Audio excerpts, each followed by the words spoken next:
नहीं होगा, और जब तक ज्ञान नहीं होगा तो राधा माधव को प्राप्त करने का प्रयत्न भी हम नहीं कर पाएंगे। और ये सत्संग राम कथा भागवत कथा कब सुलभ होगा? राम कृपा बिन सुलभ न सोई। जब तक स्वयं मेरे प्रभु की कृपा नहीं होती तब तक हमें ये सत्संग श्रवण करने का अवसर भी नहीं। जिनके मुख से निकले राधा नाम वो लोग निराले होते हैं।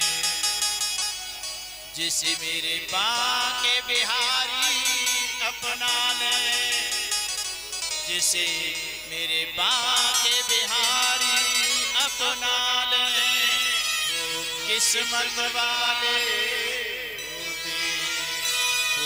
किस्मत वाले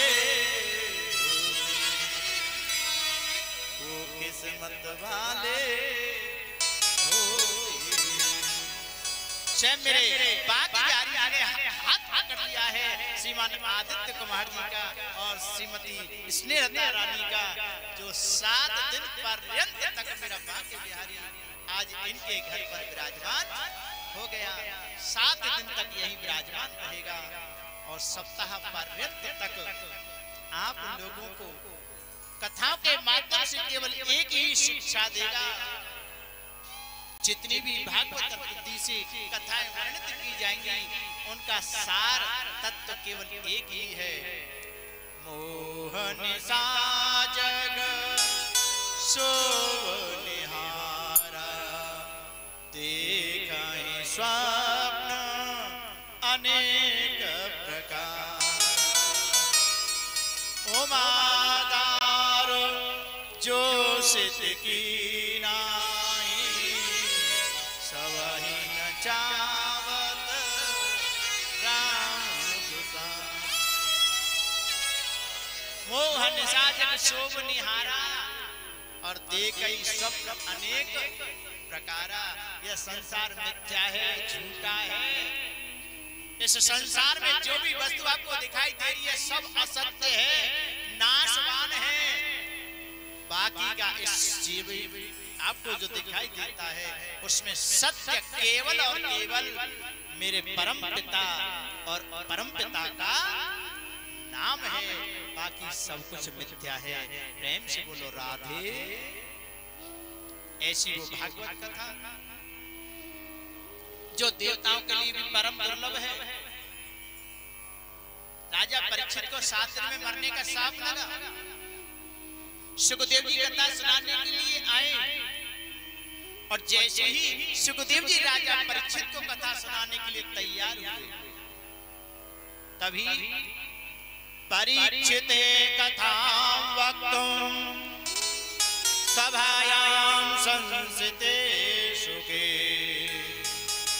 सुधा कुंभं ग्रहीत्वा देवास्तत्र सभागमन्।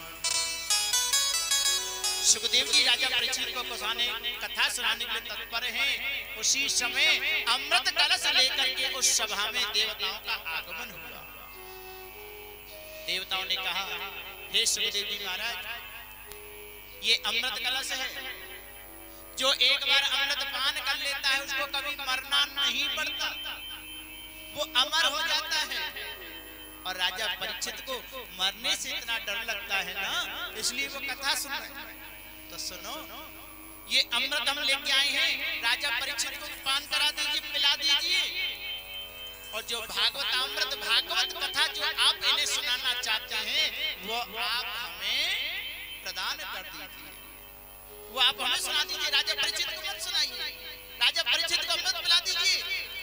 अमृत पीने के बाद तक्षक सर्प राजा परीक्षित का कुछ भी नहीं कर पाए। ये बात सुनकर के सुखदेव जी मन में विचार करने लगे। एवं विनिमयो जाते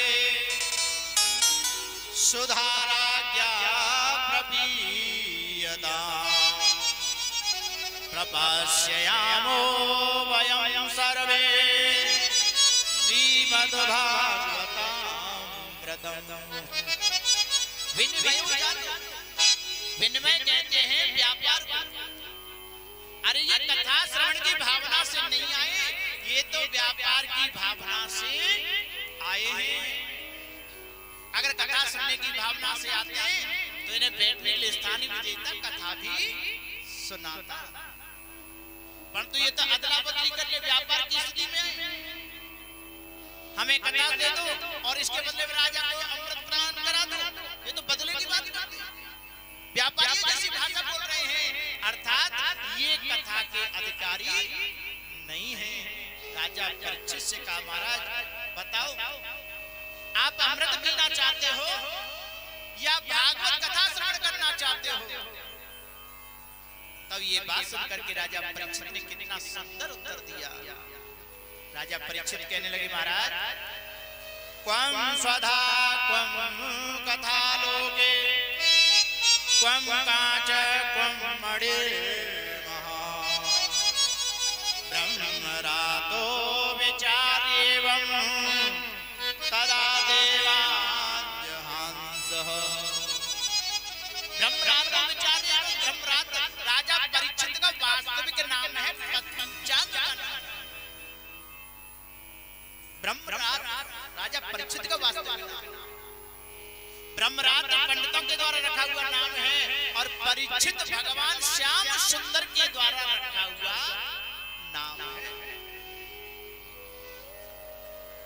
तो राजा परीक्षित का नाम ब्रह्मरात।